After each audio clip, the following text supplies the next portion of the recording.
Hello and welcome to sixth episode of Chopal at Hoskas Village. I am Shekhar Singh with my colleague Ashish Srivastav.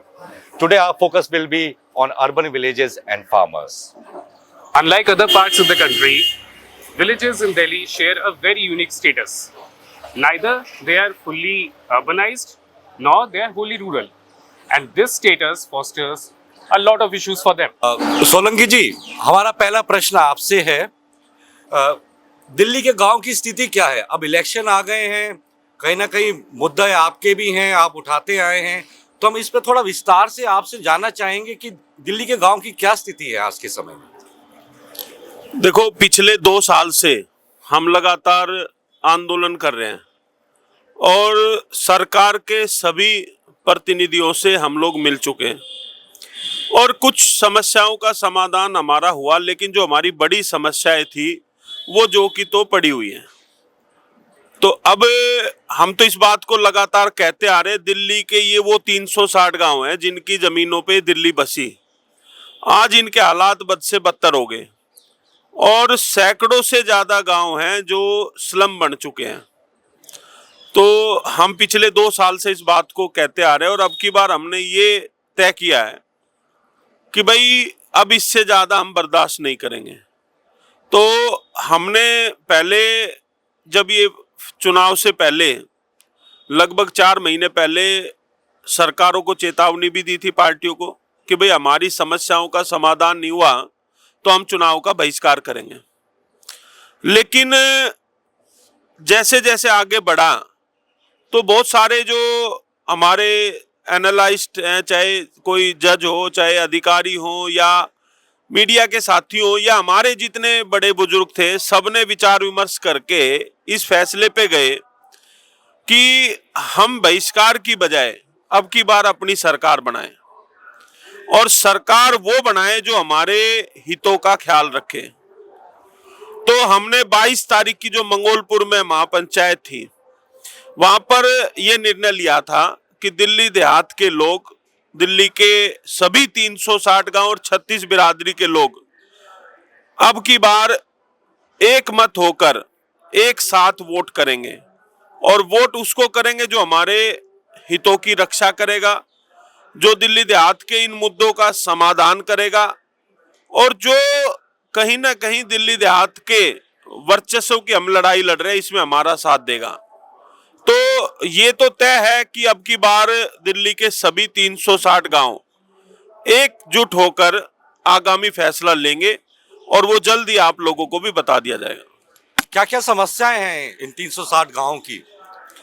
समस्याएं तो तकरीबन सब लोगों को मालूम है कि दिल्ली के गांवों को स्लम बना दिया और शहरीकरण के नाम पर सारी ग्राम सभा की जमीनें हमारी ले ली, कोड़ियों के भाव हमारी जमीनें ले ली।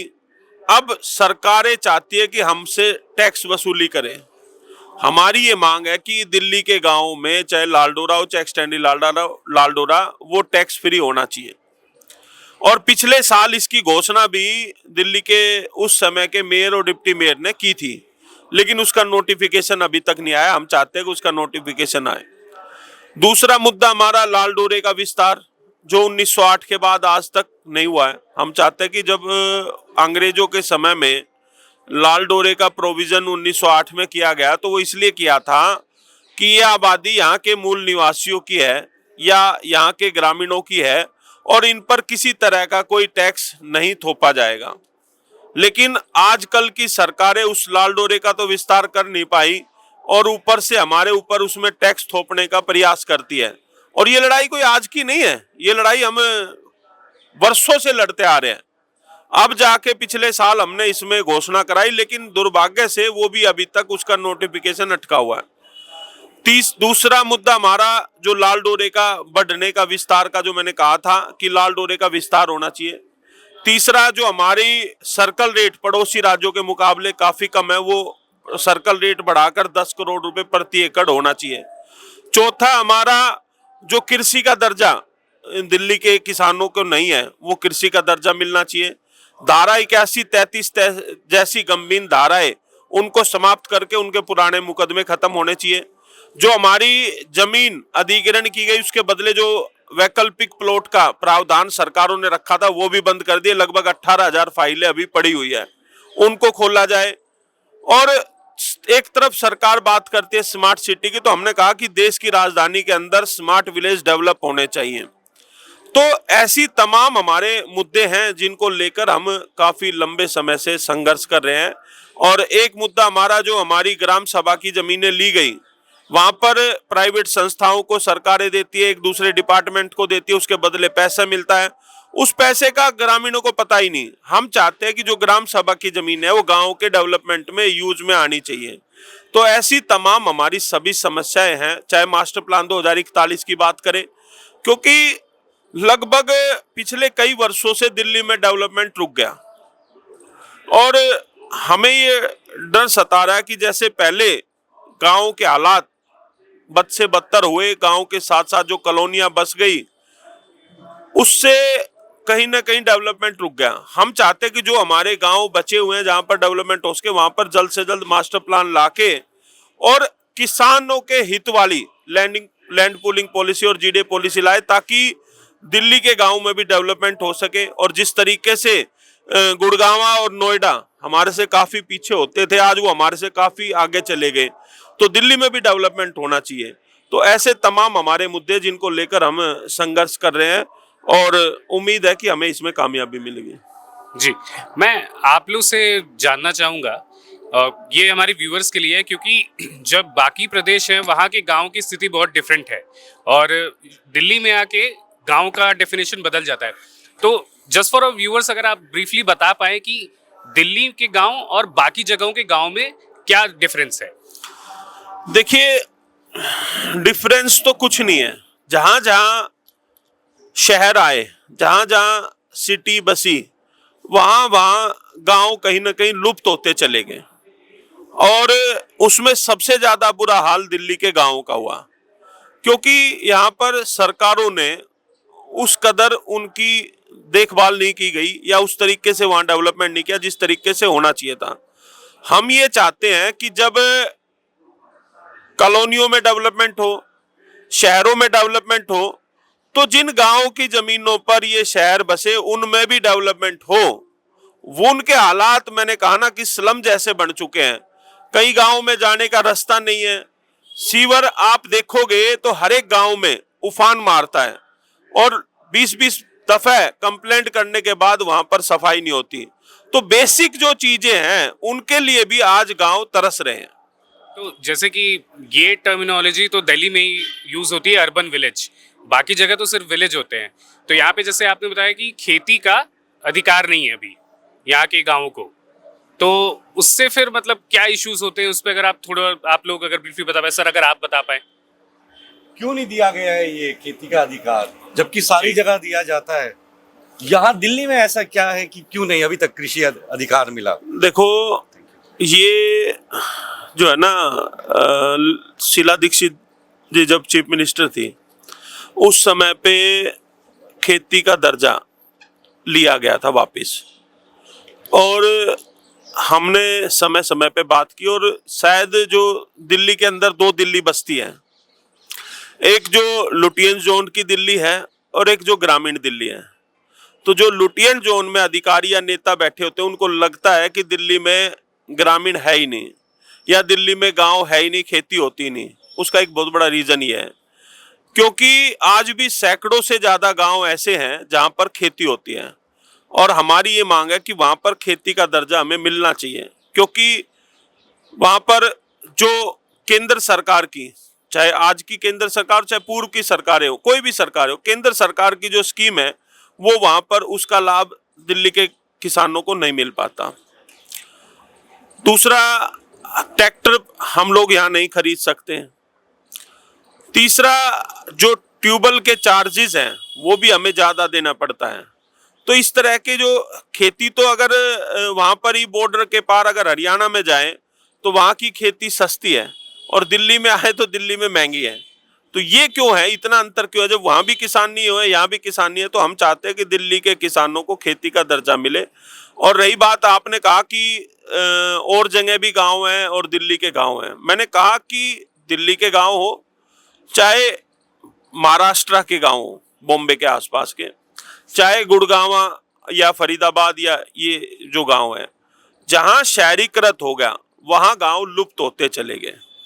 और इसके लिए सरकारों को चाहिए कि जो असली हमारी पहचान है, जो हमारे गांव हैं, जिन गांव की जमीनों पर बड़ी बड़ी सिटी बसती है, उन गांव में भी डेवलपमेंट होने चाहिए। ये हमारी प्रमुख मांग है। सर, हम आपसे पूछना चाहेंगे, आपने तो बीजेपी की सरकार भी देखी दिल्ली में, कांग्रेस की भी देखी, अब आम आदमी पार्टी की भी देखी। क्या इन तीनों पार्टियों में से कभी आपके मुद्दे इन्होंने सुलझाने की कभी आपसे अप्रोच नहीं करा इन्होंने, या सुलझाए नहीं आपके कभी समस्या, अगर आप लेके गए हो गांव की समस्या, किसानों की समस्या? सबके पास ही गए हैं और सबने हाँ भी की है, पर हुआ कुछ नहीं अभी तक। क्या बोलते हैं? नहीं करेंगे, मतलब यस है उनका, मना तो वो करते ही नहीं ना कोई भी। और आज 2025 है, 2021 का मास्टर प्लान आया नहीं, अब 2041 की बात कर रहे हैं। तो सवाल ये है कि उसके बाद लगातार दिल्ली में डेवलपमेंट रुक गया। अगर मास्टर प्लान आएगा, डेवलपमेंट होगा, यहाँ के लोगों को उसका फायदा मिलेगा। हम लोग तो क्या हो गए कि वैसे कहने को ग्रामीण है, खेती है, लेकिन ना हम शहरीकृत हो पाए, ना हम ग्रामीण बच पाए। हम तो बीच में अटक गए हैं कि ना तो हमें शहरीकृत जैसी सुविधा मिली और ना हम ग्रामीण बचे। तो हम चाहते हैं कि या तो हमें शहरीकृत ही बना दिया जाए या हमें ग्रामीण ही रहने दिया जाए। शहरीकृत के नाम पे तो कोई सुविधा हमें मिली नहीं, शहरीकृत के नाम पे तो उल्टा हमारे पे अब हर राज्य के अंदर एक कानून है, आपको भी पता है, कि वहां के जो मूल निवासी है वो किसी भी बिरादरी के हों, उनके लिए वहां पर एक प्रोविजन है कि उनको 12% 15% कोटा फिक्स है वहां की सर्विसेज में। दिल्ली में नहीं है। तो दिल्ली के लोगों को रोजगार तो सरकार दे नहीं पाई। अब रोजगार के एकमात्र हमारे पास एक मात्र विकल्प है, वो है किराए का। अब वो कोई हमने सरकारी जमीन पे तो बनाए नहीं, हमारे बाप दादाओं की दादा लाई जमीनों पे हमने बनाए और प्रोविजन के तहत बनाए। उस पे भी सरकारों की टेढ़ी नजर है, उस पे भी तलवार लटकाए रखते हैं। तो हम तो ना शहरीकृत छोड़े ना ग्रामीण छोड़े। इससे अच्छे तो हम ग्रामीण ही थे, जो हमारा पुराना समय था वही अच्छा था इससे। तो कहीं ना कहीं सरकारों ने, चाहे पूर्व, मैं एक सरकार की बात नहीं कर रहा, पूर्व की सरकारों ने जो दिल्ली के 360 गांव के रहने वाले लोग हैं, जो यहाँ के मूल निवासी हैं, उनको जो सुविधा देनी थी वो नहीं दे पाए और उनके ग्रामीण इलाकों को या गांव को जो डेवलप करना था वो नहीं कर पाए। तो कहीं ना कहीं अब जागरूकता लोगों के अंदर आई है और लोग चाहते हैं कि भाई हमें राजनीति से कोई मतलब नहीं है, कोई भी आए, हम चाहते हैं कि हमारे काम होने चाहिए, कोई भी आए हम उसको बनाएंगे जो हमारे काम करेगा। तो हमारी सीधी सी बात है। आप तो युवा हैं, आप कैसे देखते हैं आज के टाइम में गांव की स्थिति और युवाओं जो गांव में रहते हैं उन युवाओं की स्थिति? क्या जॉब है और क्या समस्याएं हैं? आप थोड़ा युवाओं का उससे बताएं। जो हमारे गांव के जितने युवा हैं, हमारे से पहले वाली पीढ़ी सब जो है संघर्ष में गई, सबकी सबने संघर्ष करा और किराए का सबने आमदनी का वो साधन बनाया किराया। जो हमारे पिताजी थे, हमारे जो दादा थे, जब हमारे जमीनें सरकार ने एक्वायर करी, तो अब जो युवा हैं हमारे गांव के, उसी किराए को आगे बढ़ाने के लिए संघर्ष कर रहे हैं। पर ये जो अथॉरिटीज़ हैं, कभी एमसीडी वाले चाहे बीएसईएस वाले, हमारी बिल्डिंगें बुक हो जाती हैं, बीएसईएस वाले हमें बिजली के कनेक्शन नहीं देते हैं कि भाई तुम्हारी तो बिल्डिंग बुक है। तो हम इन सारी चीज़ों से जूझ रहे हैं। हमारे अधिकारियों के पास जाके हमारे बहुत न्यूमरस हमारे जो है चक्कर लगते रहते हैं, हम इन दुविधाओं में उलझे रहते हैं। और रही बात हमारे गांव की, हौसखास गांव की, तो यहाँ हमारा सबसे बड़ा जो हमारी समस्या है वो है हमारा शमशान घाट, जो कि डीडीए लैंड में है और डीडीए ने एक्वायर कर लिया उसको। डीडीए अपना क्लेम कर रही है, जबकि हमारा सेंचुरीज ओल्ड वो शमशान घाट है और अब डीडीए कहती है कि भाई हमने एक्वायर कर लिया था इसे। और 2 साल पहले हमारा जो वहाँ पे दाह संस्कार करते थे, हमारा राइट छीन लिया उन्होंने। आके जो है एसीपी डीसीपी पुलिस फोर्स आके खड़ी हो गई कि हम वो एक्सेस नहीं कर सकते, अचानक से पिछले 2.5 साल से। और कई 100 साल से हम वहाँ पे अपना जो कोई भी मौत होती थी हमारे गाँव में, हम वहाँ दाह संस्कार करते थे। तो हम युवा हैं, हमारा काम है कि आगे बढ़ना। हमारा सारा समय, जितने हम युवा हैं, हमारा इन्हीं चीज़ों में जा रहा है। कि हम अथॉरिटीज के चक्कर काट रहे हैं, उनके हाथ पैर जोड़ रहे हैं, उनको चिट्ठियां लिख रहे हैं, मीटिंग कर रहे हैं कि भाई हमारा जो ये शमशान घाट है इसको खोल दिया जाए। हमारी समस्या है और अब चुनावी मुद्दा है ये। तो एक इशू जो है यहाँ पे अर्बन विलेजेस में वो ओनरशिप राइट्स का। हाँ जी। तो जब आप जाते हैं लोन लेने के लिए, अप्लाई करते हैं या फिर ऐसी चीजों में, तो कितने इशू आते हैं अगर आप बता पाएं? सर सबसे पहले आप लोन लेने जाएंगे, लाल डोरा की लैंड है, आपको लोन नहीं मिलेगा, क्योंकि पहला सवाल जो बैंक उठाता है वो कहता है कि स्टेटस क्या है प्रॉपर्टी का। ऑब्वियसली आप कहते हैं भाई आप हौसखास विलेज से हैं, मुनीर का, वॉट एवर विलेज का नाम लेते के साथ ही आपको उस प्रॉपर्टी पे लोन नहीं मिलेगा। तो मुझे ये समझ नहीं आता कि इतनी पार्शियलिटी क्यों भाई हमारी ज़मीन में, या किसी की भाई वो एमसीडी की ऑथराइज होगी। दूसरी चीज़ आपने ये बताई कि भाई लोन लेना तो बहुत दूर की बात है। हम अपना मकान, अगर मैं कहता हूँ मकान हो गया 80 साल पुराना, आप बनाएंगे ना अपना मकान, अब आप उसे तोड़ के दोबारा बनाना चाहते हैं तो जो अथॉरिटीज़ हैं वो आपको, नहीं जी आपका सैंक्शन नहीं हो सकता प्लान, आपका ये नहीं हो सकता बिकॉज यू आर इन लाल डोरा। तो कहीं ना कहीं हमें ये समझ नहीं आ रहा कि हम इस बॉर्डर के इस तरफ हैं या उस तरफ है। भाई हमें कहीं तो आप डालेंगे ना, किसी कैटेगरी में तो डालेंगे ना। मतलब मकान बनाना है तो अथॉरिटीज़ में कहीं ना कहीं हमें भी खिलाई पिलाई करवानी पड़ती है, सब कुछ करना पड़ता है। बनाना तो बच्चे तो हम नहीं पालने सर। दूसरे इश्यूज में आपको बता रहा हूँ सर, यहाँ पर जैसे हमारे यहाँ पर काफ़ी ज़मीनें जो इन्होंने कमर्शियल, मैं इसमें फॉलो अप कर दूं उस पर, जैसे कि क्योंकि लोन वगैरह मिलने में आप लोगों को काफ़ी प्रॉब्लम आती है, और जैसे कि जी यहाँ पे जैसे आप बता रहे कि अगर प्राइमरी सोर्स ऑफ इनकम देखा जाए तो रेंटल ही है। तो फिर आगे अगर कोई कभी बिजनेस बढ़ाना होता है या फिर कुछ करना होता है तो आप लोग कैसे, मतलब कितनी मुश्किल आती है आप लोग को फिर फंड्स अरेंज करने में? सर आपस में यार दोस्तों से मांगे, पाई पाई जोड़ी, बस उसी होता है। मतलब हम ये उम्मीद नहीं रख सकते कि हम बैंक से जाके लोन ले ले इस प्रॉपर्टी के अगेंस्ट, वो चीज नहीं होती है। दूसरी चीज जो हमारे यहाँ पर, आपको लगता है मतलब ये कि it's kind of violation of your rights, fundamental rights, कि आप लोन नहीं ले सकते हैं? Obviously sir this a violation, clear violation है कि मतलब हमें ये नहीं पता, हमारे पास अच्छी खासी जमीन है, जितनी भी है 200 गज की, 250 गज की, 100 गज, भाई जितनी उसके अगेंस्ट लोन तो मिलना चाहिए। कोलैटरल नहीं रख सकते, कोलैटरल नहीं रख सकते बिकॉज़ ओनरशिप प्रॉपर्टी। जबकि हमारा जो हौसखास विलेज है वहां से सबसे ज्यादा टैक्सेस जो है सरकार वसूलती है। आप अगर रिकॉर्ड निकालेंगे जो हमारे गांव से जीएसटी और वैट और जितना टैक्सेस यहाँ से जा रहा है, जितने हम टैक्स भर रहे हैं, हमारे किराएदार टैक्स भर रहे हैं, उसके आसपास भी हमें सुविधाएं नहीं मिल रही हैं। हमारे यहाँ तो गांव में बहुत ज्यादा प्रॉब्लम है ना। तो हमारे यहाँ नक्शा बन सकता, मतलब वो कहते हैं नक्शा बनवा लो, हम नक्शा पे अप्लाई करेंगे वो भी नहीं बनता है, क्योंकि एएसआई, मैं रिपेयर नहीं कर सकता अपना मकान, जो मकान रिपेयर नहीं कर सकता। अगर मैं करूंगा तो उसमें चोरी करूंगा, ये सच बात है। मैं पैसे चढ़ाऊंगा, कहीं ना कहीं कुछ करूंगा, वैसे हो जाएगा। लेकिन फिर बात तो वही आती है ना, मैं लीगल क्यों नहीं करा सकता। हमारे यहाँ नहीं, मतलब नक्शे को कह दिया नक्शा बनवा लो जी, लेकिन नक्शे के लिए तो बनता ही नहीं ना, ये प्रॉब्लम है। मतलब कुछ नहीं, रिपेयर भी नहीं कर सकते, उसके लिए भी एनओसी लेके आओ, किससे? एएसआई दे दी। ये तो बात हो गई हौसखास विलेज की। बाकी विलेजेस में क्या स्थिति है आप बताएं? उनका भी नक्शा तो पास करवाना पड़ेगा, चोरी से करते जो भी बना रहा है। बाकी के सारे जितने 2011 में पड़ा था इसका। किसी भी गांव के को ले लो, गांव में और स्लम में जो झुग्गी झोपड़ी कॉलोनी है, मेरे ख्याल से कोई फर्क नहीं रह गया है। और मकान बल्कि झुग्गी झोपड़ियाँ तोड़ के उनमें अच्छे बन गए हैं। लेकिन गांव में जो है sewer line I don't know है कि नहीं है, मेरे ख्याल से तो नहीं है। और ऐसे ही पानी की समस्या, और मैप का तो कोई तोड़ के बनाए तो उसको कॉरपोरेशन से मैप को पास होने का मतलब ही नहीं है। वो कहते हैं हमारे तो उसमें अधिकार में है ही नहीं कि इनके लिए कोई, we are not authorized to approve this map. तो गांव वालों के अब जो है जैसे भी हैं वो स्लम में, और एक स्लम झुग्गी झोपड़ी कॉलोनी है और गांव, मेरे ख्याल से कोई फर्क नहीं रह गया। गांव के इंडिपेंडेंट अच्छा खासा कॉमन लैंड होती थी जहाँ पे पशु भी चरते थे और डिफरेंट एक्टिविटीज़ के लिए काम में आती थी, लेकिन वो अब तो है ही नहीं। अगर आपके पास एक्स्ट्रा लैंड नहीं है डिफरेंट एक्टिविटीज़ के लिए तो आप अपने घर में ही सड़ोगे। इससे ज़्यादा पार्क भी नहीं है कि गवर्नमेंट ने कुछ पार्क बना दिए हो, ज़मीन ले ली है तो ये मतलब हेल है, मतलब गांव में रहना।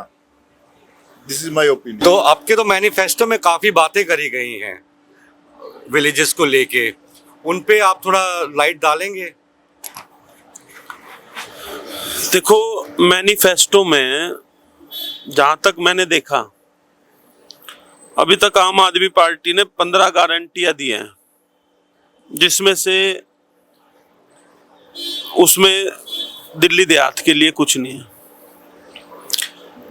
कांग्रेस का भी मैनिफेस्टो आया नहीं है, और बीजेपी का जो मैनिफेस्टो आया है उसमें भी जो हमारी डिमांड थी उसमें से 2 या 3 डिमांड्स के अलावा बाकी डिमांड शामिल नहीं की गई।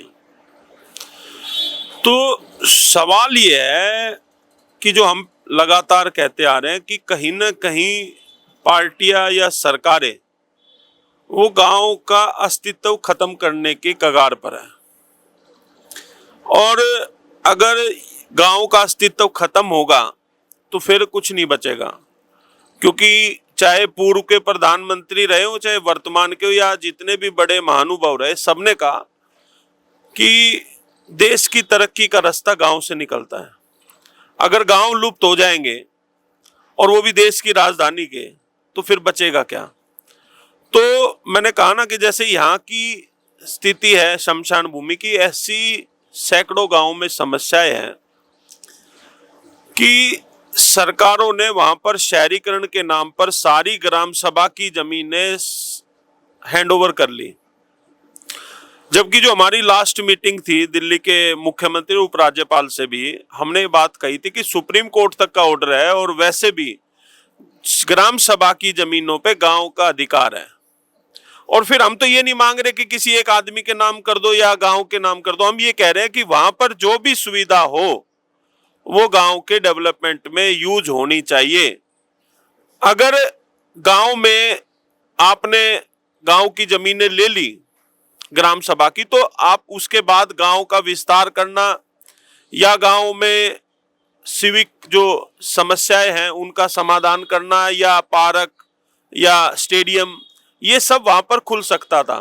लेकिन हुआ क्या कि उन ग्राम सभा की जमीनों पर कहीं पर जेजे क्लस्टर बस गया, कहीं पर प्राइवेट संस्थाओं को दे दी, कहीं पर जो गवर्नमेंट के दूसरे डिपार्टमेंट थे उनको दे दिया, उसके बदले पैसा मिला, उस पैसे का भी पता नहीं वो कहाँ गया। वो गांव के डेवलपमेंट में यूज होता तो आज गांव के हालात ये नहीं होते। जैसे अभी मुझसे पूर्व बता रहे थे कि जेजे कॉलोनी में और गांव में अंतर क्या है, सेम आधार जो क्लस्टर के हैं वही है, लेकिन फर्क इतना है कि वहां पर सारी सुख सुविधा मिलती है गांव से ज्यादा, और वो भी फ्री ऑफ कॉस्ट।